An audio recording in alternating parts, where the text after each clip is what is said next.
Retro media நேயர்களுக்கு வணக்கம். நம்ம ரொம்ப நாளா எதிர்பார்த்துக்கிட்டு இருந்த ஒரு படம் கோட் ஃபைனலா இன்னைக்கு ரிலீஸ் ஆயிடுச்சு. அந்த படத்தோட மூவி ரிவ்யூ தான் பார்க்க போறோம். யாரும் கவலைப்பட வேணாம், இது ஸ்பாய்லர் ஃப்ரீ ரிவ்யூ தான். அதனால தாராளமா இந்த வீடியோ நீங்க ரிலாக்ஸா செக் பண்ணி பார்க்கலாம். ஸோ ஃபர்ஸ்ட் பார்த்தேன் அப்படின்னா, எதுக்காக இந்த படத்தை நான் தியேட்டருக்கு போய் பார்க்கணும் அப்படின்னு சொல்லிட்டு ஒரு கேள்வி உங்களுக்குள்ள இருக்கும் அப்படின்னா, அதை கிளியர் பண்ண வேண்டியது என்னோட வேலை. முதல் விஷயம் பார்த்தீங்கன்னா, ஆஸ் யூஷுவலா தளபதி அவரோட மிகப்பெரிய ஒரு எக்ஸ்பெக்டேஷன்ஸ் பயங்கரமா இருக்கு இந்த படத்து மேல. ஸோ அப்படி இருக்கனால அந்த எக்ஸ்பெக்டேஷன்ஸா ஃபுல்ஃபில் பண்ணியிருக்காப்லையா மனுஷன் அப்படின்னு பார்த்தீங்கன்னா கண்டிப்பா ஃபுல்ஃபில் பண்ணியிருக்காரு. அந்த ஒரு ஓல்டர் வெர்ஷனா இருக்கட்டும், அதுக்கப்புறம் வரக்கூடிய யங்கர் வெர்ஷனா இருக்கட்டும், ரெண்டு வெர்ஷனுமே ஆப்வியஸா அவர் தான் பிளே பண்ணியிருக்காரு. ஃபேஸ் மட்டும் டிஏஜிங் பண்ணியிருக்காங்க. அப்படிங்கும்போது அந்த யங்கர் வெர்ஷனுக்கு ஏற்ற அந்த துருத்துருனஸும் இருக்கு, அந்த ஓல்டர் வெர்ஷனுக்கு ஏற்ற அந்த ஒரு கெத்தும் பக்காவா ஃபுல்ஃபில் பண்ணியிருக்காரு இந்த படத்துல அப்படின்னே தான் சொல்லணும். ஆப்வியஸா ஒரு மிகப்பெரிய ஒரு இம்பார்ட்டன்டான காரணம் தளபதி. இந்த பக்கம் பாத்தீங்க அப்படின்னா நம்ம கேப்டன் விஜயகாந்த் அவர்கள் கண்டிப்பா வராரு அப்படிங்கிறத நான் ஸ்பாயில் பண்ணல, வெங்கட் பிரபுவே சொல்லிட்டாப்ல. ஸோ இது ஸ்பாய்லர் லிஸ்ட்டுக்குள்ள வராது. அவர் இருக்காரு அப்படிங்கிறது இது இன்னொரு முக்கியமான ஒரு விஷயம் போய் தியேட்டர்ல எக்ஸ்பீரியன்ஸ் பண்றதுக்காக. ஸோ கேப்டன் இன்னைக்கு நம்ம கூட இல்லைனாலும் அவரை மறுபடியும் பிக் ஸ்கிரீன்ல பார்க்கக்கூடிய ஒரு ஆப்பர்ச்சுனிட்டி, லாஸ்ட் டைம் அப்படிங்கிற மாதிரி பிக் ஸ்கிரீன்ல பார்க்கக்கூடிய ஒரு ஆப்பர்ச்சுனிட்டியா இந்த படம் கண்டிப்பாக இருக்கும். ஸோ நீங்க தியேட்டருக்கு போய் மறக்காம செக் பண்ணி பார்க்கலாம். இது ரெண்டாவது பாயிண்ட். முக்கியமான மூணாவது பாயிண்ட் என்ன அப்படின்னா, நம்ம எல்லாருக்குமான ஃபேவரட் டைரக்டர், குடும்பங்கள் கொண்டாடும் டைரக்டர் அப்படிங்கிற மாதிரி கூட சொல்லலாம், வெங்கட் பிரபு அவர்களோட படம். அப்படி பார்த்தோம் அப்படின்னாலே கமர்ஷியல் எலமெண்ட்ஸும் இந்த பாயிண்ட்டுக்குள்ள வந்துடும். ஃபேமிலிகள் கொண்டாடக்கூடிய ஒரு கமர்ஷியல், அதாவது முகம் சுளிக்காத வகையில ஃபேமிலிகள் கொண்டாடக்கூடிய ஒரு கமர்ஷியல் எலமெண்ட்டோட பேக்கடான ஒரு படம் அவர் சைட்ல இருந்து நம்ம எப்பவுமே எதிர்பார்க்கலாம். அந்த மாதிரியான ஒரு ஃபேமிலி பேக்கடான ஒரு கமர்ஷியல் எலமெண்ட்ஸ் எல்லாமே இந்த படத்துலயும் தாராளமா இருக்கு. அது இல்லாம விஜய் ஃபேன்ஸுக்கு, அதாவது தளபதி ஃபேன்ஸுக்கு என்னென்ன மாதிரியான ட்ரீட் கொடுக்க முடியும் அப்படிங்கிறதும் இந்த படத்துக்குள்ள இருக்கனால இது ஒரு முக்கியமான பாயிண்ட். நீங்க தியேட்டர்ல போய் கண்டிப்பா இந்த படத்தை செக் பண்ணி பார்க்கறதுக்கு. இது எல்லாத்தையும் விட மிக மிக மிக மிக முக்கியமான பாயிண்ட் யுவன் சங்கர் ராஜா. நம்ம கடைசியா மாநாடுல பார்த்திருந்தோம். அதுலயும் அந்த அளவுக்கு இல்லை அப்படின்னாலும் ஸ்டார்லயும் ஒரு அளவு பேக்லாஷா தான் போய்கிட்டு இருந்துச்சு அவரோட படங்கள் அடுத்தடுத்து. இந்த படத்துக்கும் ட்ரெய்லர் வரைக்குமே ஒரு அளவு பேக்லாஷா, ஒரு நெகட்டிவ் ரிவ்யூஸ், மிக்ஸ்டு ரிவ்யூஸ் எல்லாம் வந்துகிட்டு இருந்தாலும் படத்துல இல்லடா நான் தாண்டா இங்க பிஜிஎம் கிங் அப்படிங்கிறத மறுபடியும் ஒன்ஸ் மோர் ப்ரூவ் பண்ணியிருக்காரு யுவன் சங்கர் ராஜா அப்படிங்கிற மாதிரி தான் நம்ம சொல்லி ஆகணும். என்னதான் நீ நிறைய பேர் கம்பேர் பண்ணிக்கிட்டு இருக்காங்க, மங்காத்தா பிஜிஎம் விட இது இல்லை ப்ரோ, இது ஒரு அளவு தான் ப்ரோ இருக்கு அப்படின்னா, அதெல்லாம் கல்ட்டு கிளாசிக். இந்த பக்கம் கொக்கி குமார் பிஜிஎம் அதே மாதிரி கல்ட்டு கிளாசிக். அந்த அளவுக்கு பண்ண முடியல. ஆனா இந்த படத்துக்கு அவரோட பெஸ்ட்டை கண்டிப்பா கொடுத்துருக்காரு யுவன் சங்கர் ராஜா அப்படின்னே சொல்லலாம். ஒரு புதுவிதமான மாசான ஒரு பிஜிஎம் கண்டிப்பாக இந்த படத்தில் இருக்கிறது. ஸோ இதுக்காக நீங்க கண்டிப்பா தியேட்டர்ல எக்ஸ்பீரியன்ஸ் பண்ணி பார்க்கலாம். இது எல்லாமே நான் தியேட்டரில் ஏன் போய் படத்தை பார்க்க வேணும் அப்படிங்கிறதுக்கான ஒரு முக்கியமான காரணங்கள். இதை தாண்டி படத்தோட பாசிட்டிவ் அப்படின்னு சொல்லி பாத்தீங்க அப்படின்னா, படத்தோட ரன்னிங் டைம் நம்ம கண்டிப்பா சொல்லி ஆகணும். ஏன்னா 3 மணி நேரம் கிட்ட படம் இருக்க போகுது அப்படின்னு சொன்னோடனே எல்லாருமே பயந்தாங்க. போச்சுரா 3 மணி நேரம் படம் உட்காந்து வச்சு டிராகா இருக்க போகுது பயங்கரமா. ஏன்னா பிகுலும் கிட்டத்தட்ட அந்த மாதிரி ஒரு விஷயம் தான் ஆச்சுன்னு நினைக்கிறேன். அப்படி இருக்கும்போது டிராகா இருக்க போகுது அப்படிங்கிற ஒரு நெகட்டிவ் கிளாஸ் வந்துகிட்டு இருந்துச்சு. அப்படி இருக்கும்போது இல்ல, இந்த கதையை 3 மணி நேரம் தான் சொல்லி ஆகணும். அப்படி இருந்தாலும் உங்களுக்கு எந்த இடத்துலயும் டிராகா ஃபீல் ஆகாது அப்படின்னு சொல்லி டீம் கிட்ட இருந்த அந்த கான்ஃபிடன்ஸ் பக்காவா ஸ்கிரீன்ல ரிஃப்ளெக்ட் ஆகிருக்கு அப்படிங்கிற மாதிரி சொல்லலாம். என்னதான் படத்தோட ரன்னிங் டைம் அவ்வளவு பெருசா இருந்தாலும் இந்த படத்துக்கு இது கண்டிப்பா தேவை. அப்படி இருந்தாதான் இந்த ஸ்டோரியை சொல்ல முடியும் அப்படிங்கிற ஒரு விஷயத்த அழகாவே ஸ்கிரீன்ல பிரசன்ட் பண்ணியிருக்காரு நம்ம வெங்கட் பிரபு அண்ட் இந்த மூவி டீம். அவங்களுக்கும் ஒரு பெரிய அப்ளாஸ் கொடுத்துக்கலாம். இந்த ரன்னிங் டைம் ஒரு மிகப்பெரிய பாசிட்டிவ் பாயிண்ட் இந்த படத்துக்கு. அடுத்த ஒரு பாசிட்டிவ் பாயிண்ட் என்ன அப்படின்னு பாத்தீங்க அப்படின்னா, விஎஃப்எக்ஸ் நம்ம சொல்லலாம். இந்த டிஏஜிங்கா இருக்கட்டும், அப்புறம் ஏஐ வச்சு விஜயகாந்த் சாரை கொண்டு வந்ததா இருக்கட்டும், இந்த சின்ன சின்ன கண்கள் அந்த பாட்டுல யூஸ் பண்ண அந்த ஏஐ வெர்ஷனா இருக்கட்டும், இது எல்லாமே கிட்டத்தட்ட அந்த டெக்னிக்கல் வைஸ் போயிரும்னு வச்சுக்கோங்களேன். இந்த மாதிரி டெக்னிக்கல் வைஸ் பயங்கர ஸ்ட்ராங்காவே இருக்கு இந்த படம் அப்படிங்கிற மாதிரி சொல்லலாம். எப்படி சொல்றது, ஒரு கமர்ஷியல் எலமெண்ட்ஸ் எல்லாம் சேரும்போது அங்க டெக்னிக்கல் எந்த அளவுக்கு ஸ்ட்ராங்கா இருக்கோ அப்பதான் இந்த எலமெண்ட்ஸ் எல்லாம் ஒர்க் ஆகும் முக்கியமாவே. அப்படி இருக்கும்போது டெக்னிக்கல் வைஸ் பயங்கர ஸ்ட்ராங்கா இந்த படம் இருக்கனால இந்த மூவி டோட்டலா நல்லாவே ஒர்க் ஆகிருக்கு. அவங்களோட 100% நம்மகிட்ட கிடைச்சிருக்கு அப்படிங்கிற மாதிரியே சொல்லலாம்.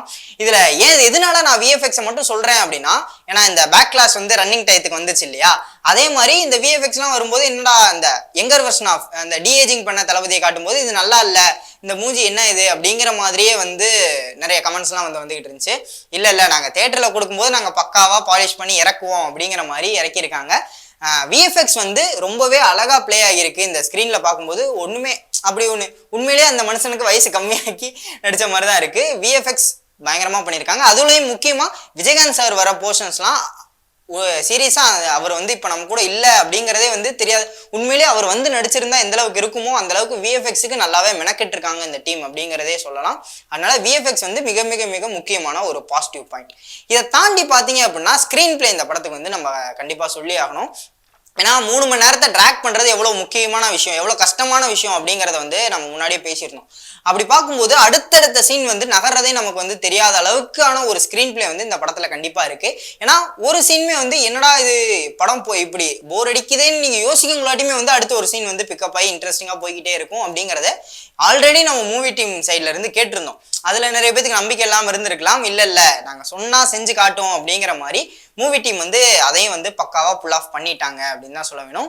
ஸ்கிரீன் பிளே வந்து இந்த படத்துக்கு மிக முக்கியமான ஒரு பாசிட்டிவ் பாயிண்டா வந்து அமைஞ்சிருக்கிறது. அதை தாண்டி இது வந்து ஒரு ஸ்பை த்ரில்லர் ஆக்ஷன் படம் அப்படிங்கிற மாதிரி வந்து சொல்லியிருந்தாங்க. அப்படி இருக்கும்போது கொரியோகிராஃபி ஆக்ஷன் சீன்ஸ் அப்படிலாம் வந்து சும்மா சண்டை போடுறது வழக்கமா இருக்க தளபதி என்ன படங்கள்ல மாதிரி சண்டை போடுறது, இங்க ரோட்ல ஃபைட் பண்றது, அதுக்கப்புறம் ஒரு குடோனுக்குள்ள ஃபைட் பண்றது, இந்த மாதிரி மட்டும் முடிக்காம அந்த ஆக்ஷனை வந்து அடுத்த கட்டத்துக்கு எடுத்துட்டு போயிருக்காங்க மூவி டீம் அப்படின்னு சொல்லலாம். ஒரு ட்ரெயின் சீக்வன்ஸ் ஒன்று வருது, அது இல்லாமல் ஹெலிகாப்டர் சீக்வன்ஸ் ஒன்று வருது. இந்த மாதிரி ஃபைட்ஸே வந்து வேற வேற ஸ்டேஜஸ்ல வந்து ஃபிக்ஸ் பண்ணியிருக்கனால அந்த ஆக்ஷன்ஸையும் அதோட கொரியோகிராஃபியும் ரொம்ப அழகா பண்ணியிருக்காங்க. எந்த ஒரு ஃபைட்டுமே வந்து கண்ணா பின்னான்னு இல்லை, கிளியரா இதுதான் நடக்குது, இதுதான் இந்த சீன்ல நடக்குது அப்படிங்கிறது நமக்கு கிளியரா தெரியுது. அந்த அளவுக்கு அழகா அந்த ஃபைட்டை வந்து கொரியோகிராஃபி பண்ணி கொண்டு போயிருக்காங்க. ஆக்ஷன் வந்து ஒரு கமர்ஷியல் படம்னாலே மிக முக்கியமான ஒரு எலமெண்ட் ஆயிரும் இல்லையா. இந்த படம் அனௌன்ஸ் பண்ண பட்டதுல இருந்து ஒரு சில நெகட்டிவ் ரிவ்யூஸ் இல்ல மிக்ஸ்டு ரிவ்யூஸ்லாம் வந்துட்டு இருந்துச்சு இல்லையா. அதுல நிறைய சொல்லப்பட்ட விஷயங்கள் என்னென்ன அப்படின்னு பாத்தீங்கன்னா வந்து ஓவர் ஹைப்டா வந்து இந்த படம் இருக்கு அப்படிங்கிற மாதிரி சொல்லியிருந்தாங்க. ஏன்னா இந்த ட்ரெய்லருக்கு அப்புறமே வந்து ஹைப் மேல ஹைப் ஏத்தி ஓவர் ஹைப்டா இருக்கு, லியோ மாதிரி ஆயிட போகுதுரா அப்படிங்கிற மாதிரி ஒரு பேச்சு வந்து போய்கிட்டு இருந்துச்சு. ஆனா அது எல்லாத்துக்குமே இல்லாம நாங்க கொடுத்த ஹைப்பை நாங்க சாட்டிஸ்ஃபை பண்ணுவோம். ஏன்னா ஓவர் ஹைப்டா ஒரு படம் ஆயிடுச்சு அப்படின்னாலே அந்த ஆடியன்ஸை சாட்டிஸ்ஃபை பண்றதுங்கிறது ரொம்பவே ஒரு கஷ்டமான விஷயம். அந்த மாதிரி ஒரு சிக்கல் தான் வந்து லியோ படம் வந்து மாட்டிருந்துச்சு. இந்த படம் நாங்க எந்த அளவுக்கு ஹைப் கொடுக்குறோமோ அந்த அளவுக்கு ஹைப்பை வந்து நாங்க சாட்டிஸ்ஃபை பண்ணுவோம் அப்படிங்கிறதே வந்து வெங்கட் பிரபு ஆப்வியஸா வந்து ப்ரூவ் பண்ணியிருக்காரு இந்த இடத்துல அப்படின்னே சொல்லணும். கொடுத்த ஹைப்புக்கு ஒர்த்து படம் அப்படிங்கிற அளவுக்கான அந்த அளவுக்கு ஹைப்பையும் அந்த மூவி டீம் வந்து மெயின்டைன் பண்ணிட்டு இருந்தாங்க. அந்த ஹைப்பை வந்து இந்த இடத்துல அவங்க பிரேக் பண்ணி இந்த ஹைப்பை வந்து சாட்டிஸ்ஃபை பண்ணியிருக்காங்க அப்படின்னு தான் சொல்லி ஆகணும். அதுக்கு அடுத்து வந்த ஒரு நெகட்டிவான ஒரு ரிவ்யூ வந்து என்ன அப்படின்னு பார்த்தீங்க அப்படின்னா, நிறைய கேரக்டர்ஸ் இருக்கு, அவங்கள வந்து யூஸ் பண்ணுவாங்களா, அவங்களுக்கு ஏற்ற மாதிரி பெர்ஃபார்மன்ஸ் இருக்குமா, இல்லை அவங்களுக்கான ஸ்க்ரீன் ஸ்பேஸ் வந்து எந்த அளவுக்கு இருக்கும் அப்படிங்கிறத வந்து சொல்லியிருந்தாங்க. ஏன்னா லியோலையும் வந்து இந்த மாதிரி நிறைய கேரக்டர்ஸ் இருந்தாங்க. ஒரு சில கேரக்டர்ஸ்லாம் சும்மா வந்த உடனே அவங்க செத்துட்டு அவங்க இந்த கேரக்டர்ஸ் வந்து போயிட்ட மாதிரி இருந்ததுனால அந்த ஒரு டவுட் வந்து ஆடியன்ஸ் மத்தியில ஃபேன்ஸ் மத்தியில வந்து இருந்துகிட்டே இருந்துச்சு. அந்த மாதிரியும் இல்லாம எல்லா கேரக்டர்ஸுமே வந்து ஒரு எப்படி சொல்றது, இந்த கேரக்டர் இது வந்து பண்ணியே ஆகணும், இவங்களுக்கு வந்து இவங்க வந்தது நியாயம்தான், இந்த கேரக்டர் வந்து இங்க ஆக்ட் பண்ண வச்சது ஒரு குட் சாய்ஸ் அப்படிங்கிற மாதிரி எல்லா கேரக்டர்ஸ்க்குமே வந்து ஒரு ரைட்டிங்கும் இருக்கு, எல்லா கேரக்டருக்குமே ஒரு ஆர்க்குள்ளேயும் போகுது. ஸோ எந்த கேரக்டரையுமே வந்து வேஸ்ட் பண்ணிட்டாங்க அப்படிங்கிற மாதிரி எனக்கு பர்சனலா ஃபீல் ஆகல.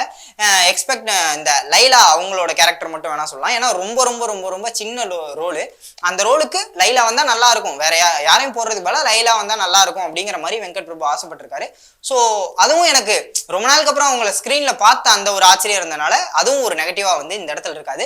ஸோ எல்லா கேரக்டரையும் வந்து அழகாவே யூஸ் பண்ணியிருக்காரு வெங்கட் பிரபு இந்த டைமிங்குள்ள அப்படின்னு சொல்லி சொல்லலாம். இது நெகட்டிவா இருந்தாலும் நாங்க புல் ஆஃப் பண்ணியிருக்கோம் அப்படிங்கிற ஒரு விஷயத்துல இதுவும் வந்து ஆட் ஆயிக்கும்.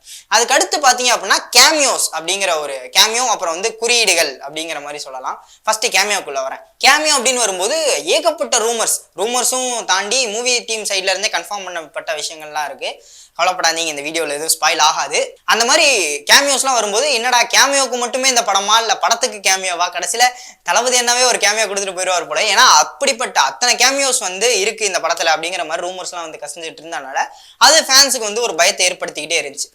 சும்மா கேமியோன்னு வரக்கூடாது, இல்லை வந்துட்டு போனோன்னு இருக்கக்கூடாது, அந்த கேமியோ அந்த படத்துல ஏதாவது ஒரு இம்பாக்ட் வந்து கிரியேட் பண்ணணும் அந்த கேமியோ வரும்போது அப்படின்னு இருக்கனால அது ஒரு ஃபேன்ஸ் மத்தியில் ஒரு பயத்தை கிரியேட் பண்ணுச்சு.